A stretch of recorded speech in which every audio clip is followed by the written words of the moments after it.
I think we can get started. Kristen.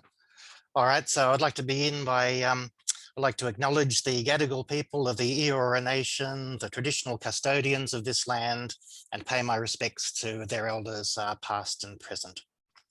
I'm David Briggs, the New South Wales Divisional Chair and President of the Colour Society of Australia, which is Australia's member body of the AIC, or International Colour Association. This event continues a series of webinars organised and presented free of charge by the CSA New South Wales Division during the COVID pandemic, and we have a full house of 100 people registered today, so we're going to ask people to stay muted, but if you have questions, please submit those in the chat, and we'll get to as many of those as possible at the end of the talk. If you've read my emails, you'll already know about the practical and spiritual benefits of joining the Colour Society of Australia at this time, so I'll go straight on to introducing Kristen. Kristen Tivey is an art historian and archivist with 8 years experience archiving in the contemporary art and architecture world of New York City. She currently works in the archives of the Heron Frankenthaler Foundation and the Isamu Noguchi Foundation and Garden Museum in New York City. She graduated with distinction in May 2020 from Pratt Institute of New York with a master's in Library and Information Science and a master's in the History of Art and Design. Her master's thesis, Symbol and Science, in Hilma F. Klint's Swan series, explores the many facets of meaning behind the 24 paintings of the Swan series within F. Klint's greater work, Paintings for the Temple, focusing primarily on 2 thematic areas: the symbolic meaning of the swan and the influence of scientific discovery on F. Klint's composition. We're extremely grateful to Kristen for agreeing to present a webinar for us to mark the major exhibition, Hilma F. Klint, The Secret Paintings, currently not open at the Art Gallery of New South Wales. Thanks, Kristen. Oh. I'm here.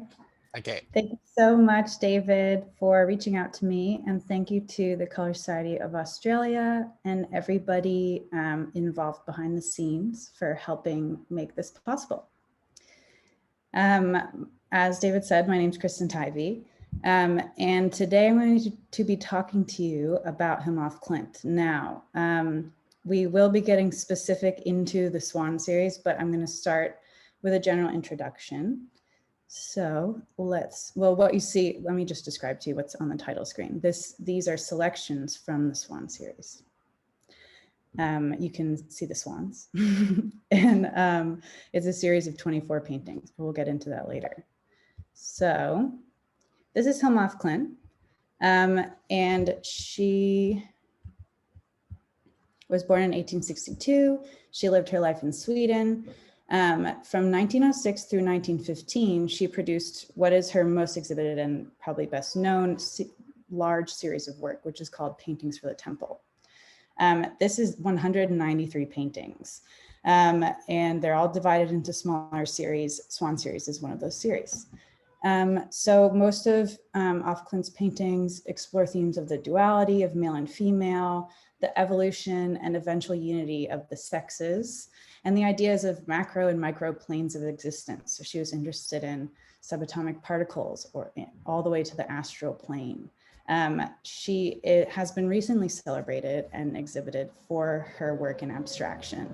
So she goes in and out of abstraction, geometric, botanical imagery, and it's very beautiful. So I hope that you will enjoy me showing you some paintings today, but also that if you have a chance to go see them after lockdown or just sometime in your life, that you will, because they're really nice in person as well.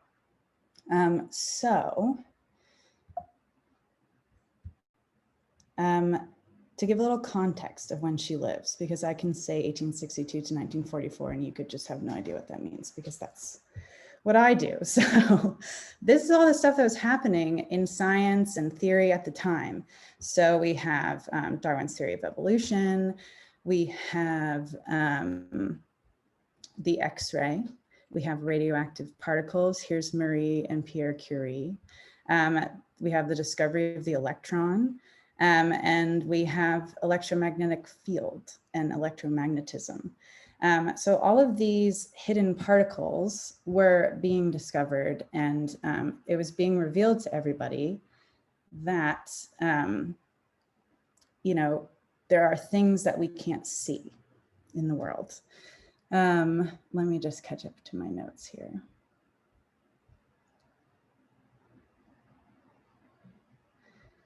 So yes, so unseen particles and processes. And these are just a handful of examples, but as you can see, this isn't under 50 years. This is all happening at once.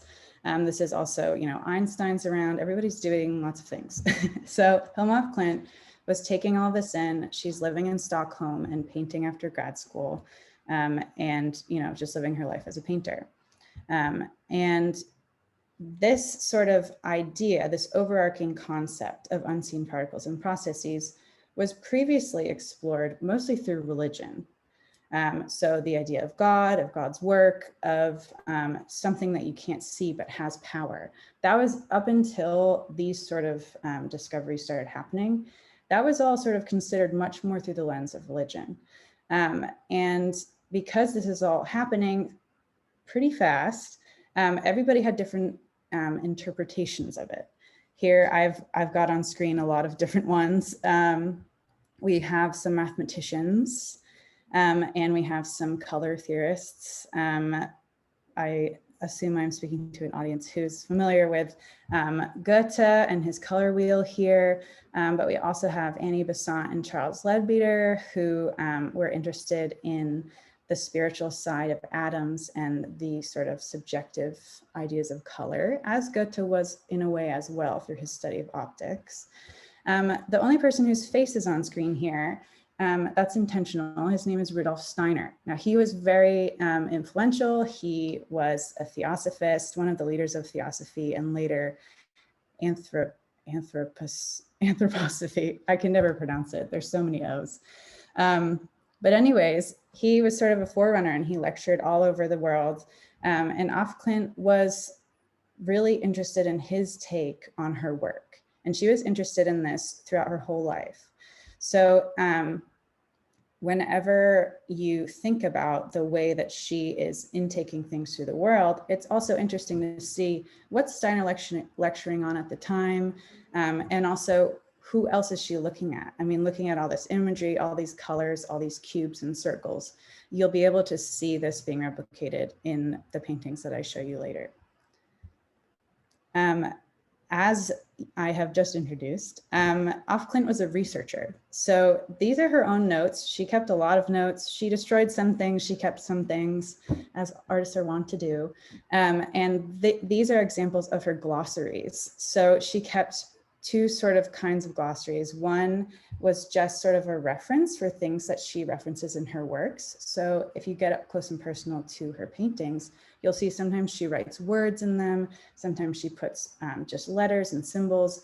And so this was a guide, you know, this handwritten guide that she so neatly made, listing them all alphabetically. This is, I think it's called Notes Pertaining to Her Works. Now, this is her glossary where she defines terms. Now, I hope you can see, if you have the slideshow up big enough, that down here at the bottom, she has multiple definitions for the same thing.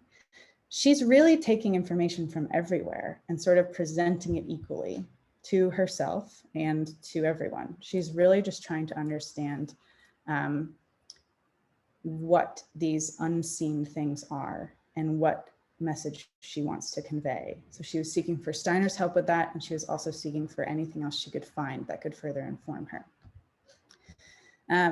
Now we're going to get into things she defined. She literally defined some select colors, and colors are also come up in her glossary just in reference to other terms, which is really interesting. And that's something that I explored in my own thesis. It's online, you can read it. Maybe you'll want to after this presentation, but I suggest it because I go into a lot more depth. But here we are at sort of the two themes I want you to think about when I start showing you the series. So these are her dichotomies. that she works mostly with. Now, the first, it's a classic black and white. We all know it. And she uses this a lot. She's sort of like her whole mission, especially in the paintings for the temple, that 193 series of things. She was really trying to understand unification and understand what happens when two things come together. So light and dark. Here are some definitions I pulled from her glossary. You can see that dark is negative, has negative connotations. The uncharted territory of selfishness seems pretty negative.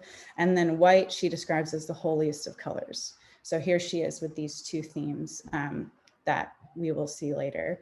And then something that's unique to her is her blue and yellow dichotomy. Now, blue to her was the color that she associated herself with, and she also associated with a more feminine energy. If you're familiar with the beginnings of abstraction in art history in general, you'll know that blue is a very important color for a lot of people in abstraction. Thinking about Kandinsky's Blue Rider, just ideas of blue, you know, the sea, the sky, this sort of ever-present color of things that hold a depth of meaning, right? So she was really interested in that. You can see here she describes it as the color of strong and true nature, and its faithfulness in mediumistic work as well. So I'll go into her sort of self as a medium, but she did practice as a medium, and blue was something she associated with herself and with sort of feminine energy. Now, the opposite for her to blue is yellow, and this is light, knowledge, a masculine energy. Again, she mentions faithfulness. She saw both of these colors as very spiritual. And so she was trying to visualize the unification of these two opposite but very important energies.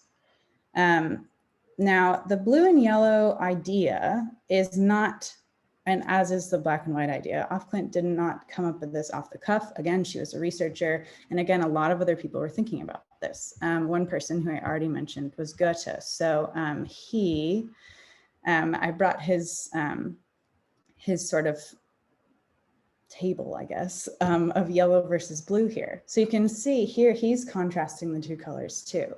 If you think about sunshine and light, you mostly think about yellow. If you think about darkness, you think about blue. And a lot of that is because that's how we see the world, very literally. And again, sort of optics and the idea of light and the idea of unseen particles, optics was very much sort of within that canon, right? So she was looking, and Goethe, Johann Wolfgang Goethe was also very into the ideas of light and shadow. Obviously, he studied optics as among many other things. But yeah, so this is something that you should keep in mind as we move forward in my presentation. Now, when it comes to all the other colors, she is again drawing from a lot of things. But some people that she draws from, especially, and her own definitions seem to match up with theirs, is Annie Besant and Charles Leadbeater, who you see here. Now, Annie Besant was also a theosophist.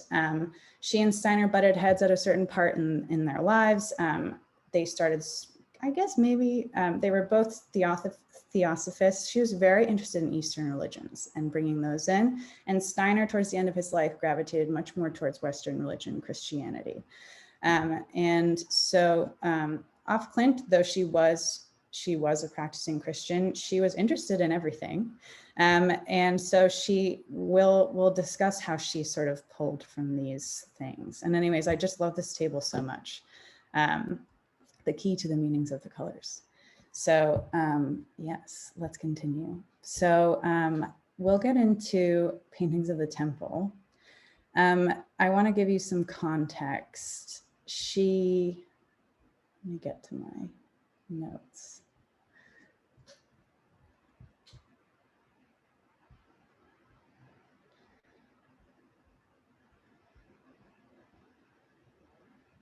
So she was in her 40s, I believe, when she started painting paintings for the temple. So this is in maybe 1906. And before this, she's living in Stockholm, she's making her paintings, but she's meeting for weekly seances with a group called the Femme, which is the Five. And it was 5 women, and they'd been meeting with each other for a long time, since 1896. And what they did during those meetings was communicate with spirits. And the way in which they communicated was through writing, but also through mediumistic drawings. Now, in about, I think, 1903, Klint took over doing all of the drawings for the group. Before, there were a few other women who did the drawings, but Klint sort of took over. And that was something that she just really felt connected to. And so in 1905, she received instructions to undertake paintings for the temple. Now, she wrote all of this down, and in 1906, she wrote that the spirit guide had presented me with a task, and I immediately said yes.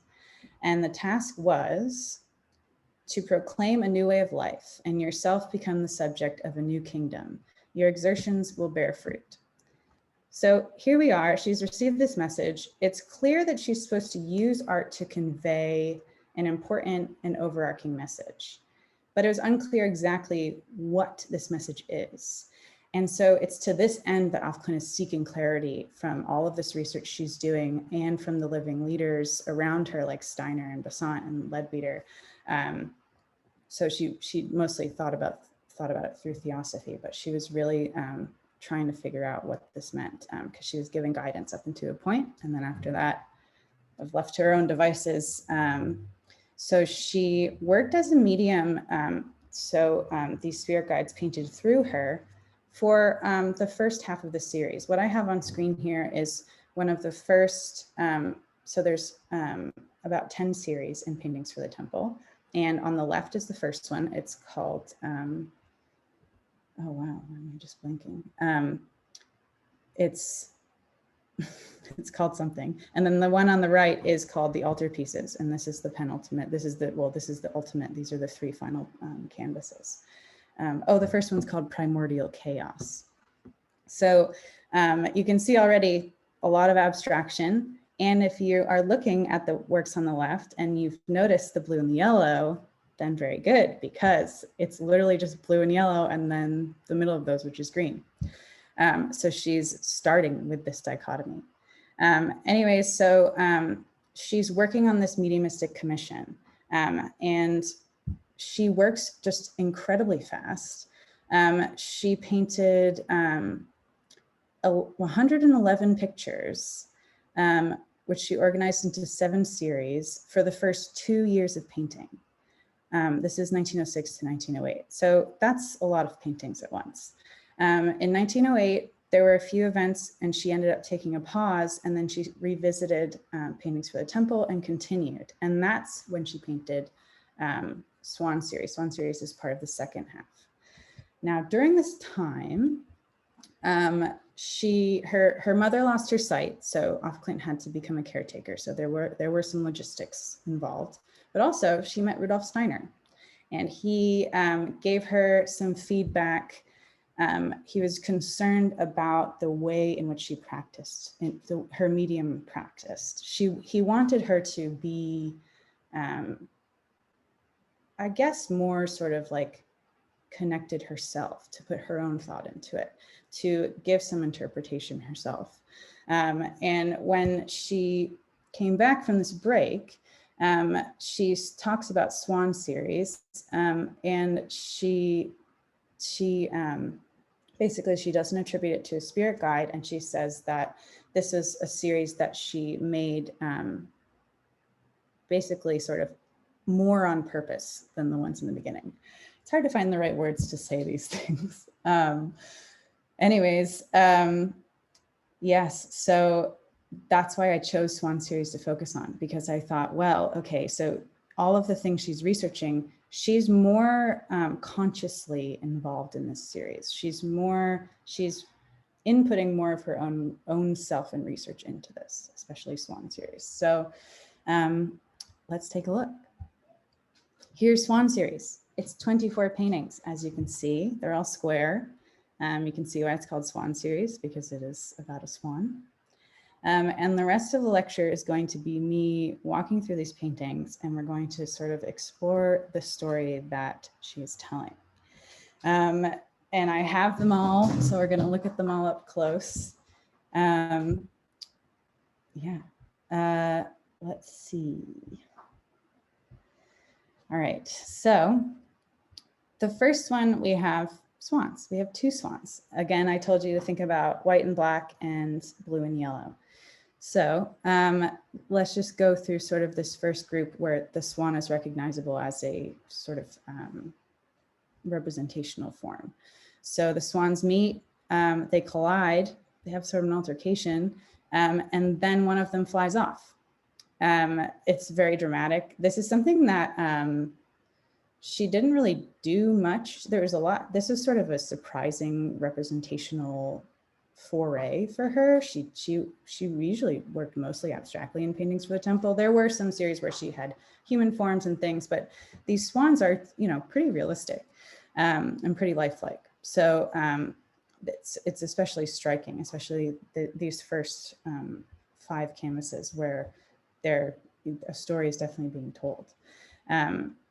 So if we look here at the first swan, you can see that one is white and one is black. And then you can also see that one has blue feet and one has a little yellow nose, and its feet at the bottom are yellow.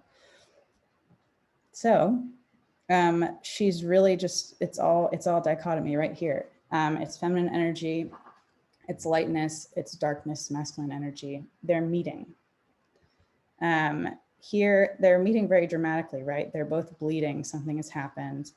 And in this one, you can see, again, the white one is still all blue and the black one is still all yellow, but the sort of, this way she divided the canvas is sort of melting a little bit. And here, if you'll notice, this swan now has one blue foot and one yellow foot. I mean, they've literally sort of combined each other and exchanged parts of themselves. The black swan has a white wing, and it also has one of each color foot. And this swan's wing is tinged with black. You can see the blue and yellow here, and we have pink, which is, she uses pink as an idea of, again, akin to Besant and Leadbeer, but red means love. I mean, think about it, you know, we all think so, I guess. So red is love, and lightness is the holiest, white is the holiest color. So pink is sort of like a holy, selfless love. There we go. And that is something that off Klint holds in very high regard. And the other one is just the other quadrant here. It's just kind of muddy and dark. And just to be even more dramatic about it all, there's, you know, blood spurts, there's all these things. Their sort of exchanged wing is sort of, they're both fading. So we have sort of a representational narrative. Something has happened, the masculine and feminine energies have collided. The lightness, the positive and negative energies of light and dark have collided. And now we're sort of, we're looking at a combination of things. We're looking at something that has combined. Now, if you look here, you can see in the next 2 canvases, these are swans still. They're recognizable as swans, but they're literally like cut in half. And there's a spiral here, this cross. I don't know if you can see my mouse. I'm doing a lot of mouse gesturing. I hope you can see it. If not, then that's too bad. But there's a cross here, and then it turns into an X in the next canvas. They're literally spinning around. Here we can see all the different colors. Okay, we have their little tongues. One's blue, one's white. I mean, one's blue, one's yellow. We have the pink again. We have some white. It's just very interesting the way that she's illustrating these swans sort of, we're going into them. We're literally physically splitting them in half and going into them. And they're spinning around. You can see here, one even splits further. In my thesis, I went a little deeper into even the little heart here. I'm going to skip that for now. But it's just so interesting the way how diagrammatic it is, right?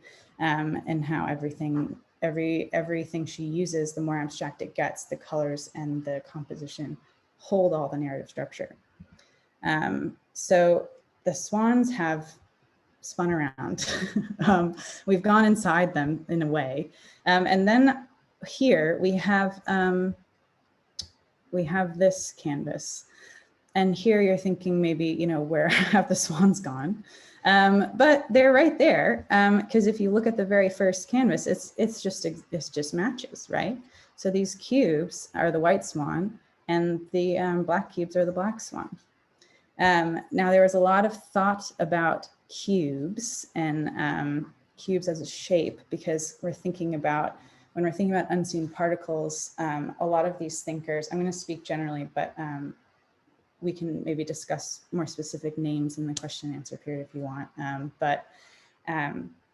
If you think about planes of existence, it requires there to be levels. So that's how this idea was often illustrated.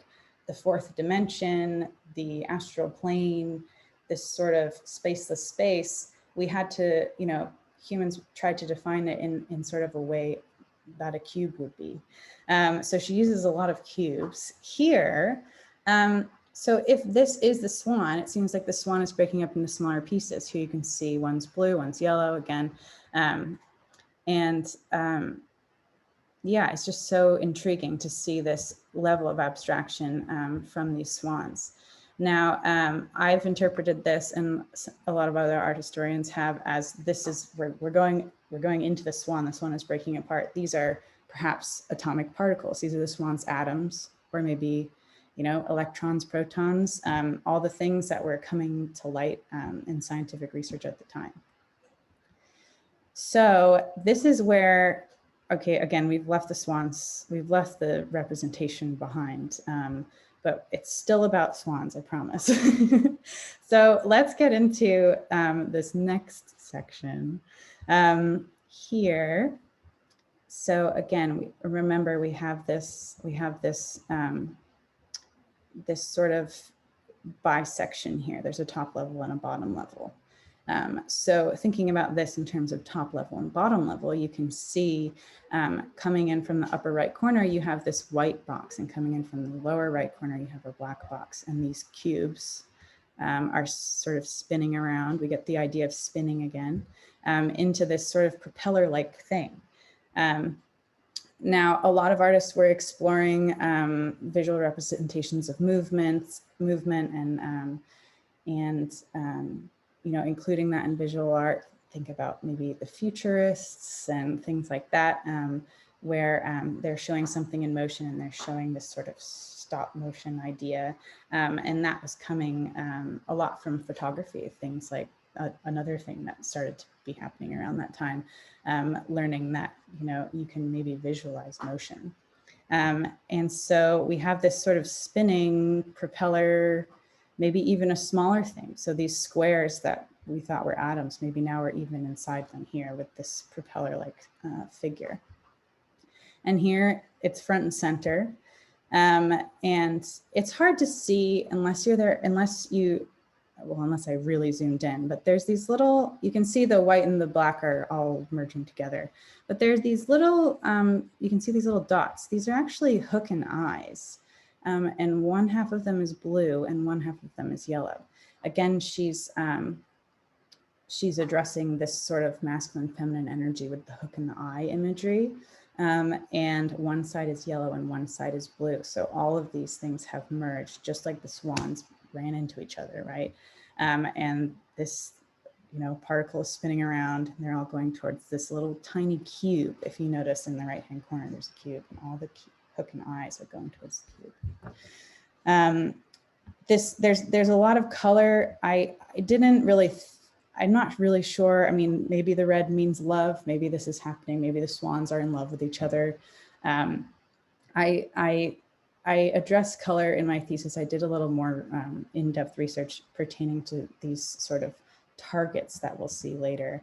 But you know, you can see the light and the white and the blue and the yellow and the white and the black.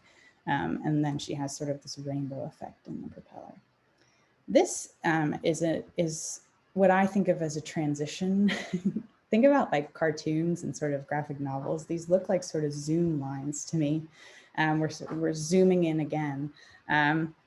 Again, sort of this visualizing motion, this spinning, here she is sort of zooming us in. And in the center here, you can see a little black spiral, a little white spiral, and she's got the whole spectrum there.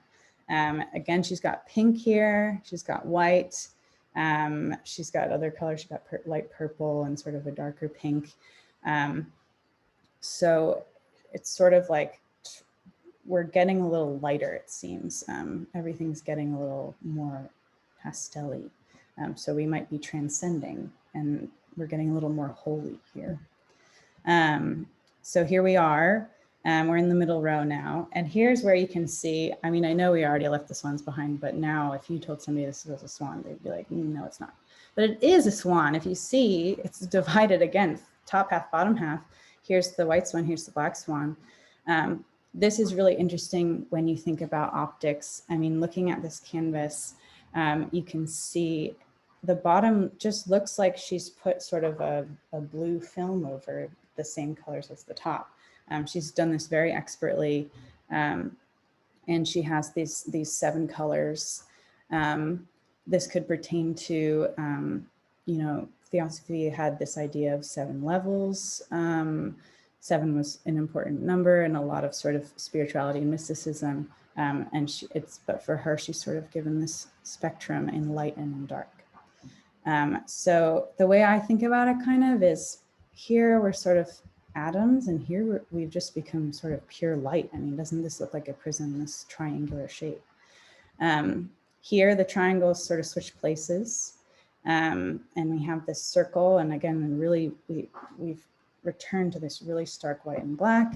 And here we're just a circle. Circle. We've got the yellow and the blue, and we've got a really light pink. Again, juxtaposing this feminine color, this masculine color, with this idea of selfless love. And we've got they're all here in the holy light, and around them is the sort of black darkness. And then here something is happening. Maybe we're zooming in again. Maybe these are also zoom lines. And we have those 4 colors. We have white, pink, blue, and yellow. And of course we have black in and out of there. It's the way that she diagrams this, and the way that she's interested in symmetry is so interesting. You can see it's black on top, white on the bottom, blue on the left, yellow on the right. The closer you look, the more you'll see this. So if you want to go to a Hilma Klint show and show off to your friends, you can just start telling them the blue and yellow story. So here we are. We're almost done with this second row, and here's where this is arguably the most abstract, in my opinion, section. How am I doing on time? Oh, we're doing pretty good. This is sort of the most. These just look like targets, right? And again, we've maintained the circle from before. And again, we have these colors that she's been using so far. So we have the whites and the yellow and the blue, and we have the selfless love, but we still have a little remnants of love, you know, of earthly love, red love. Not as holy as our sort of pink love that's sitting here in between the red and the white.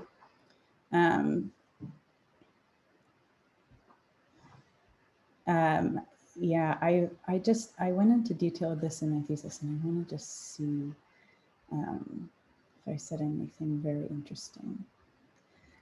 Well, I've told you guys all of this. The white's the holiest color. Yeah, here it switches places, which is so interesting. All the colors are shifting around. So here, what has happened is here the remaining sort of earthly love, this little red semicircles in the middle here. And here it's cast out. We're totally cast out. Instead, we've brought in the holy love to the middle.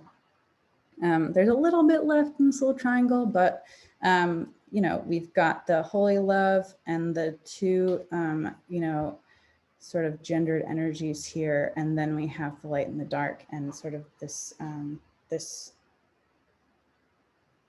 this earthly love, maybe carnal love, the sort of love that so violently why the swans, you know, smashed into each other, is being left to the outside of this circle.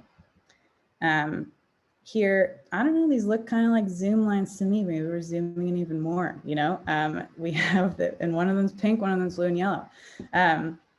So we're sort of zeroing in here.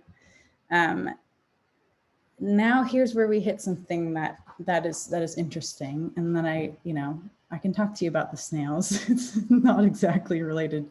It is related. It's related to the story, but she was really into snails. Now, if we think about all the spinning that has happened so far, these swans are spinning around each other.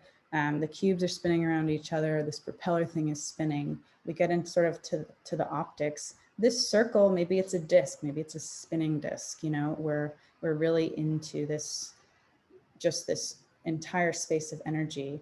That was also a Besant and Ledbetter idea of that male and female spun different directions. They have a little diagram of it that I flashed on the screen earlier, but that's something that Klint used snails for. She was interested in the snail. I mean, you can see it's just the shell here. But snails are androgynous. They don't have, there aren't male snails and female snails. So they're sort of, they're not problematized by sort of ideas of the earthly ideas of these two gender identities that Klint was really, sort of clashing together and trying to make resonate with each other. And you can see here, it's white and pink. So it's a very holy snail, and it's full of selfless love, and it's spinning one way. And you can see here, I'll go back, you can see, especially in this layout, that they're complete mirrors of each other, these canvases, in the way that the colors and the quadrants are broken up. And we have different shades of yellow and different shades of blue, and we have the light blue and the dark blue, and the light yellow and the dark yellow, and there's sort of this spectrum going on, or this shading going on, and you have the pink opposite the red as it's been presented before. So here's one snail one way, and here's it spiraling the other way. Again, it's just a snail really full of selfless love here. She used snail imagery a lot in paintings for the temple.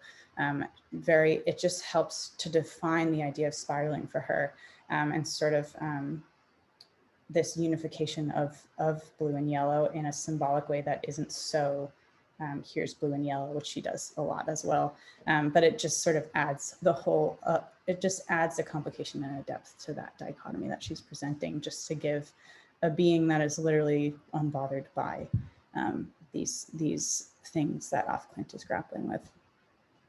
Here you can see the snails turn into a spiral. And there's these cubes, there's these huge pink discs. Remember, this used to be swans. Okay, now we've got these discs, everything's spinning. And here we're back at cubes. So these, I love how she does the dotted lines, thinking about illustrations by mathematicians at the time, thinking about sort of Claude Bragdon and his ideas of cubes passing through a plane, and the ideas of, I think it was Charles Howard Hinton, thinking about the fourth dimension. You've got the yellow up here with a dark cross, and you've got the blue down here. They're planes of consciousness. She's presenting them, as sort of these isometric planes that are opposing each other.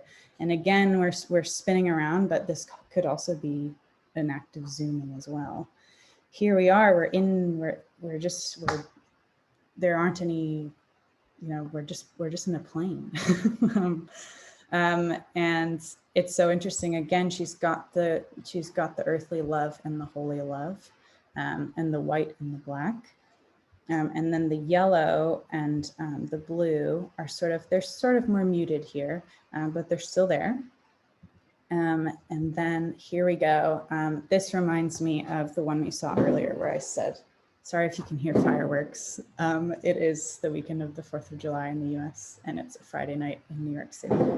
So that's what's happening on the street, but live from New York.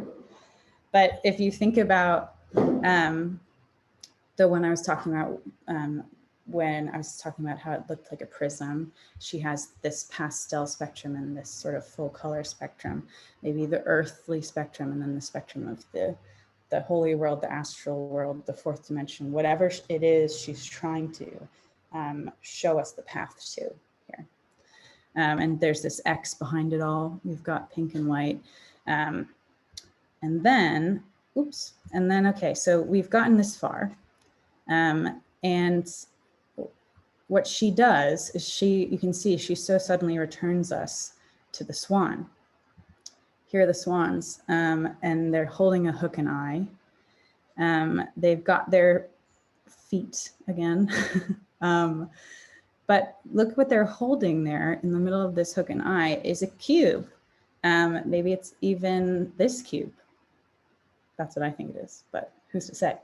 Maybe it's that cube. So she's taken us all the way in here to this sort of like, here's the very essence of what she's trying to communicate. Here she's literally showing us the planes. She said, we've gone all the way into the swan. This is as far as we can get. This is the smallest idea. You know, it's the pure, we're even past light. We're just in sort of,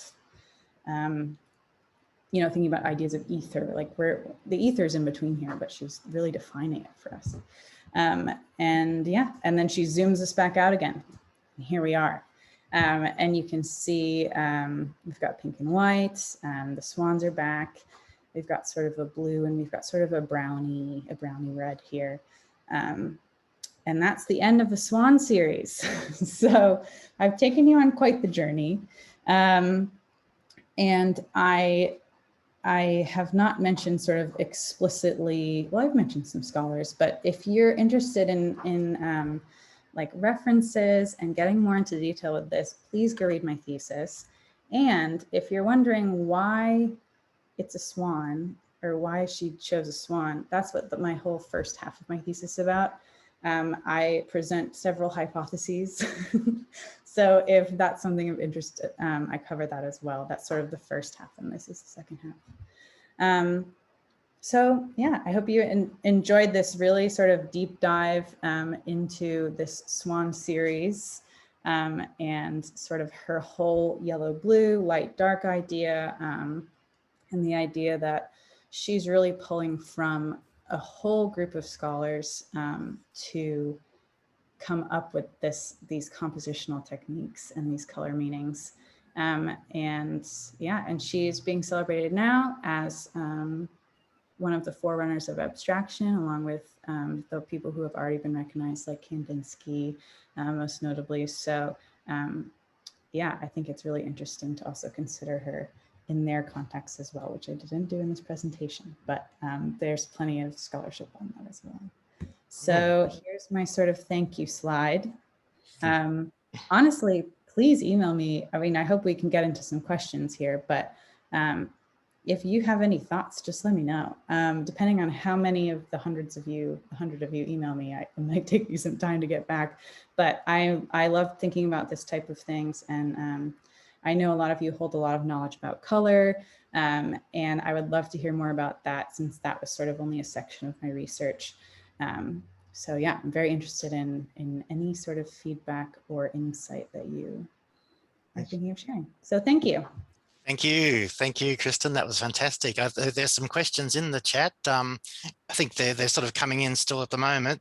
Perhaps I'd be interested if you wanted to say a bit more about the swan, the significance of the swan. There's a few different alternatives, aren't there? Yeah. There's so many. My favorite take is, so this, I didn't discuss it in this presentation, but basically the end of Paintings of the Temple goes Swan series, here we can put the Swan series on, goes Swan series, and then the Dove series follows directly after. And in a way, they're sort of like a shared series. They explore, they have sort of the same colorway, the same quadrant division, but one is a swan and one is a dove, but notably they're both birds. And then after this, she paints those final 3 works of the series that I showed you earlier, the altarpieces. So what I did was I considered the swan on its own, but I liked considering it in the context of the dove. And if you think about other abstraction at the time, people were really influenced by music.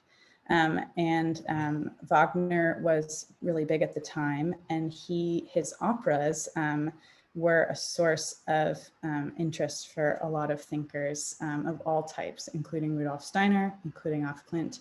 She actually named a later series of hers Parsifal after Wagner's opera Parsifal. So in my sort of hot take that I present in my thesis is that the swan represents Lohengrin and that sort of folk tale. And then the dove series is Parsifal. So the swan's Lohengrin, the dove is Parsifal. And that's sort of my thing. I go into it a lot in my thesis, but the other ideas, I'll list them quickly. We have, an alchemical symbol. She's into alchemy. That's another way of interpreting unseen particles. And then also maybe even a nationalist type of thing. I mean, there are swans in Sweden. It's in the Nordic countries. And at the time, there was also sort of a nationalist painting movement, sort of more sort of about the beauty of the Nordic countries. So it could also be related to that. Great. I'm glad that we got to talk about that. Are you able to see the chat questions there? I can't see it. No, I think maybe if I stop sharing my screen, maybe I can. Of course. Oh no, here we are. Okay, let's see. So yes. So this first question, I'll just go down them. Eleni Rivers asks about the swan and sexuality. So there is something sort of inherently sort of sexual, sensual about, I mean, not really, that wasn't off Klint's motive, but thinking about all the red and that sort of red and pink, that duality, she's really trying to say like selfless love is what we should transcend to from this earthly carnal love. And the idea of the swan could definitely be related to sort of a sensual creature. I also explore it as sometimes the swan is also seen as androgynous because it's maybe both snake and bird. It's got sort of this, it's, it's been in mythology sort of presented in certain ways. I did talk about Carl Jung a little bit. I couldn't get too into Freud and Jung or else I would have totally got off the rails with my thesis, but you're so right. It's definitely interesting to think about that in terms of the swan. Ooh, a crystal ball for seances. I don't think she used a crystal ball, but that is something interesting, and thinking about the sphere as a kind of prism as well, right? So I talked about how the triangle imagery is a prism, but the sphere also was used to refract light through. So that's also a great take. Yeah, the spirals, yeah, the logarithmic. There's so much math that's going on. Her dad was a map maker. I feel like there was somebody close to her who had some sort of mathematical approach to things. And she is very methodical. I don't think she got so into it, but definitely looking at illustrations in those types of books, like illustrating the fourth dimension, and she it seems like either she or sort of the theosophical minds definitely referenced and looked at the way mathematicians were interpreting these sort of unseen ideas and the idea of planes of existence, right? But I love the the 2D and 3D and the square to circle. Yeah, totally in line. Yeah, Mobius loops. In a little over my head with it, but yes. And yeah, we could study her for a lifetime. Symmetries. Oh yes, yeah, totally. Let me maybe go back to, let's see, how do I go back in my presentation? I had so many slides because I included all the paintings that I didn't give too many reference images, but on this slide here, you can see up here, the archetypal world, the cube, and the phenomenal world. This is from a math text. This is from, I think, Claude Bragdon. And then here we have Robert Flood. Robert Flood he was sort of before her time, but he was interested, well, he was interested in a lot of things, but he had this idea of the microcosm and the macrocosm. So again, like levels to being. And this is his illustration here with this shiny triangle and this pyramid. And she owned a copy of this book, of Robert Flood's book. And it has lots of diagrams like this. So she's definitely like, she doesn't write a lot about physics and math, but she owns these books and she's interested in them sort of. It's clear that she's pulling from them visually, right? The collisions to the two swans. Ooh, yeah, particle reactions and like violent interactions. Totally, I love that. Yeah, thinking about them, like, I mean, she turns them into the atom. For me, it's because it's so representational. I was just like, well, the swan got in a fight, right? But you're so right thinking about them like that is really interesting. I think, yeah. Yeah, creating something new, violent interactions that create something new. I mean, if you look at those swans, very violent, and then they do sort of, they combine, and then she sort of creates something out of them. So they are still a little separate at the end here, but they're very, very much intertwined. Yeah, I mean, so this, keep in mind, this series is like one of her most like symmetrical and geometrical. That's one of the reasons I picked it too, is because I was like, it's so abstract. But she has other works. I mean, thinking back, sorry, I'm really buzzing through these slides again. Thinking about, where did I show them? Oh, here we go. So look at this primordial chaos here. Very organic lines, not too much symmetry going on. She's got the blue and yellow, but there isn't that division there. Do we know how Steiner and Hilma met? Oh, hi, Edith. That's my friend.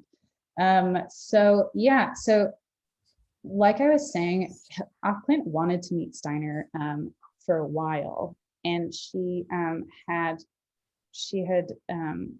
been seeking him out sort of since she started her big commission, the paintings for a temple, because again, like I said in the beginning, it was clear that the spirits had asked her to do something, but she wasn't sure exactly what. She just knew it was important, and that she was to visualize it. And now she was working as a medium so they could sort of work through her. But she was sort of like, okay, well, what does this mean? You know, what does any of this mean? She was looking for a professional to help her interpret this. You know, she was always sort of a researcher, but no, nobody told Klint to hide her paintings, actually. But yeah, Steiner, okay, let me get my notes out, because this is a very sort of, a lot of people talk about this, but I want to make sure I phrase it correctly. Okay, so Steiner clearly states his opinion, so his lectures are all available online if you want to look them up. And I mean, there's so many of them, but you can do keyword search. It's really great. And it was really helpful to finish up a thesis in the middle of the pandemic, let me tell you. So he states his opinion that the mediumistic nature of man at once presents itself as the counterpart of imaginative cognition. So he highly valued this concept of imaginative cognition. So he thinks that the act of mediumship itself blinds the medium from analyzing and conveying the appropriate meaning of the message. So in his eyes, what Klint was doing was sort of just blindly, you know, doing as she was told, instead of thinking about what she was told and thinking about how to best convey them. So inserting her own conscious interpretation of this and sort of adding value in that way. So basically being a better interpreter.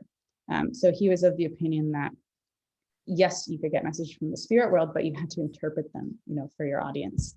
And so I haven't mentioned H.P. Blavatsky, but she was the founder of the Theosophical movement. And she was very into sort of the idea of mediumship. And Steiner criticized her. He thought that, she was, just a medium. She didn't interpret enough. And so when so his criticism of her method, that's what happened. They met at her studio and he was critical of that. He just, he wanted her to convey her message in like an accurate and disciplined way. And so, it's, she seems like the type of person to take them seriously and re-examine them, although she was also pausing to take care of her mom. So there was multiple things that worked there. But yeah, with her sort of hiding her paintings away, it was her decision. She really didn't think anybody was ready. She never sort of reached her works she did try to exhibit her works. You'll see in the catalog raisonné, there's a whole copy of her blue books. I have a book here. If you're going to buy a book about Hilma Klint and you can't afford the catalog raisonné, which I don't think many people can, this is her notes and methods. And it has these reproductions of all her blue books. So she did reproductions of the entire paintings for the temple. You can see this is Primordial Chaos here. And she has little notes about them. And of course, it's in Swedish. Here we have you might recognize that one. And they're all here. So this book is great. But she sort of used these blue books as sort of like a traveling salesman pitch a little bit. And she traveled, she went to London, she went to places in Germany, and she would bring them with her and show them to people. She wanted help interpreting them. And I think when she basically told her nephew, she left them with her family, and she said that nobody was ready for them and she didn't want them viewed for 20 years. So yeah, I'll put the title of the book in the chat. But yeah, I love this book. And it has her glossaries in it too, for any glossary fans. I'm an archivist, so of course I love a good glossary, but yeah, she did live modestly. So she made her living off of painting, and she did traditional paintings.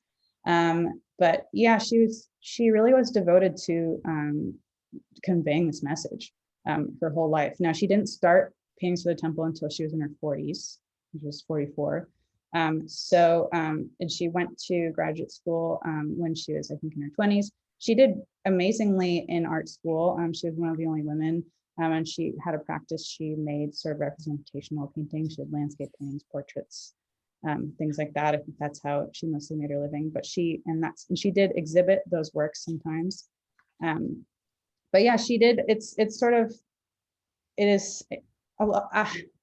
I have this. I mean, a lot of people have this problem with the way that when a woman artist is so kind of like uncovered, she's sort of presented to the world as if she's a martyr and as if she worked in a vacuum and she wasn't sort of with the times. But Klint was involved in all these things. She was going to lectures, she did her seances, she went to exhibitions, and she was trying to show her work to people and trying to get interpreted. Of course, being a woman was a disadvantage, but she was not working in a vacuum, and she did sort of live.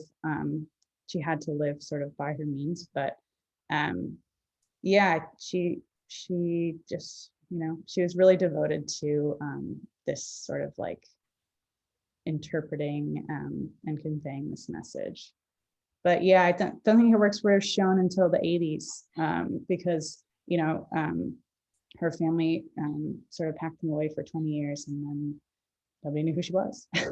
But also that was around the time of the World War as well, World War II. So I think in a way it's kind of a blessing that her work was sort of kept safe, and because there's a lot of, the Nazis really pillaged and destroyed a lot of artwork. So that could have also been a sort of precautionary part of it. I'm sure it was sort of like a complicated decision for her. Yeah, I guess I can just put the link to my thesis in the chat. Everybody read it. Everybody read my thesis. It's pretty long, but there's chapters you can go to, and you already have, now you guys all have the background in it. So I'm still sharing my screen. Maybe I'll stop sharing my screen. How do I do I that? can put the link on our Facebook page as well for those people on Facebook. The link to your thesis. Yeah, yeah. If you just Google my name and Hilma Klint's name, then you'll find it. But Yep. I'll just let you to.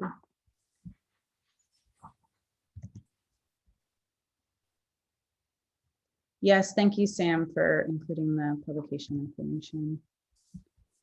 Thank you all so much for listening to me. All right, here's the link, the very long link. Great, great. Well, thank you so much, Kristen. That was really, really a wonderful talk, and you can see how much it's appreciated by all the comments that are flooding in there. So that's really fantastic. Thanks very much. Yeah, you're so welcome, everyone. And I hope everyone gets a chance to see your work in person because, you know, especially if you're into color, it's just absolutely beautiful. Yes, that's right. For those who don't know, we're in lockdown in Sydney at the moment. But the show goes for another couple of months, I think. So we'll get a chance to see it, and certainly shouldn't miss it. It's a absolutely unique chance in Australia. Great, great. All right, look at all the comments still coming in there. While they're just coming in, I'll just mention I think our next talk will is likely to be on the 15th of August. Jean Pretorius is organising a talk with Adrian Yucca, an artist from Belgium, where he's also a colour teacher at 2 university level art schools. For several years, Adrian has been creating art installations in which a white light is programmed to vary its spectral composition in order to change the colour of some pigments and objects. So that sounds quite interesting. So anyway, so thanks again, Kristen, and thanks everyone for being with us today. Well, if you remember, you'll find the recording in the on the Colour Society website in a day or two. Great. Thanks, everyone. All right. Thank you all so much.